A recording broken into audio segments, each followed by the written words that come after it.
کہ قضاء عمری ادا کرنے کا طریقہ کوئی بتا دیں مختصر سا، اگر وقت بہت کم ہو تو۔ دیکھیں بارہا بتایا تھا،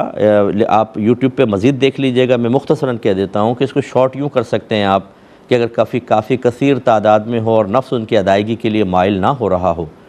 تو آپ جیسے تکبیر لگاتی ہیں اللہ اکبر کہیں، ثنا چھوڑ دیں، اعوذ باللہ بسم اللہ چھوڑ دیں، ڈائریکٹ الحمد شریف، پھر سورت، پھر رکوع میں جائیں، ایک مرتبہ تسبیح پڑھ لیں، پھر سمیع اللہ لمن حمد ربنا ولک الحمد، سجدے میں صرف ایک بار تسبیح، پھر اللہ اکبر اگلا سجدہ ایک بار تسبیح،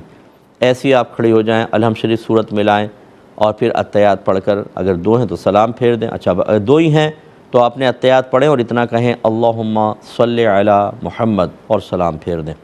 اگر تیسری چوتھی پڑھنی ہے آپ کو، یعنی چار رکعتی فرض ہے، تو تیسری اور چوتھی میں صرف تین بار سبحان اللہ کہہ لیں، سبحان اللہ سبحان اللہ سبحان اللہ، رکوع، اور باقی نماز ویسے ہی، اور آخر میں اتحیات کے بعد صرف مختصر سا درود شریف پڑھ کر سلام پھیر دیں۔ اس سے بڑی آسانی ہو جاتی ہے۔ اور وتر کی بھی چونکہ قضا کرنی ہوتی ہے تو دعائے قنوت کی جگہ صرف 3 بار یوں کہہ لیں رب اغفر لی رب اغفر لی رب اغفر لی، بس، اور آپ کی نماز ہو جائے گی۔ تو تیزی سے آپ یوں ادا کر سکتی ہیں۔